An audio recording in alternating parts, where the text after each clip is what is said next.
I don't believe in lullabies anymore. I don't believe in the sunshine anymore. These sirens sound like shower doors nowadays. Sound like religious ritual nowadays. Sound like routine nowadays. These sirens have become my bedtime stories, but these stories have taught me a lot more than black boy corpses. They have taught me that America has a problem with short-term memory loss. I guess that's just why history keeps repeating itself. I must admit, I come from a rich white neighborhood in Long Island that knows nothing sacred about project buildings except that it is black people's fault that they are in there in the first place. They don't have the time to observe the structure and realize it looks like a sideways slave ship. They don't know about Jim Crow laws or Malcolm X. All they know is that they're afraid of these guns and this violence and these guns and this violence and this gun. This gun has become intimate with the dialect of white man palms, have grown fond of those who make hunchback giraffe out of dark bone silhouettes. They will say to you that the bridge between your lungs still has the number I gave you written in smoke on it, that the trees we planted still dance to the braille of your necks, that my belt still tastes like the cracks of your spinal cord. They will say that we know nothing of your gods or what it means to be drenched in the rain coming from broken clouds, or how it feels to think the sky is an angry elephant playing tug of war with your children.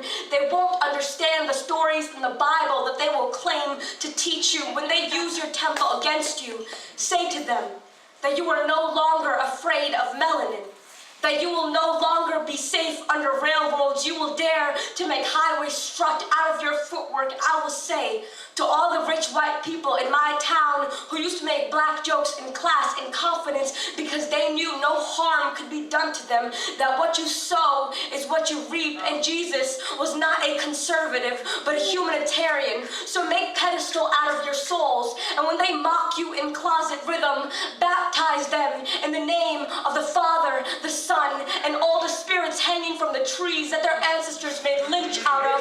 And when they tell you that black people are too loud, too violent, and too angry, say to them that this is what happens when you silence royalty.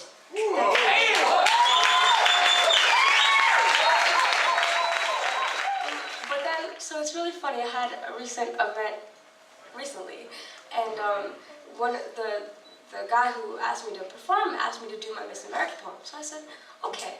So I'm there, and like, all these borough presidents are there, and then like all these like politicians are there. I'm like, are you sure you want me to say this poem? But I did, and then like it was like the most awkward thing after, because like everyone was just like, and I was like, okay, and then I just left because it was so awkward. But okay, so this poem is called Miss America. Tweets after the announcement of the 2014 Miss America. 1. Miss New York is an Indian. With all due respect, this is America. 2. Miss America. You mean Miss 7-11. 3. Congratulations, Al-Qaeda. Our Miss America is one of you. 4. Miss America. Foot-long buffalo chicken on whole wheat. Please and thank you. I'm a first-generation Indian American from New York. My family is from South India, and we speak one of the 398 living languages in our country called Telugu.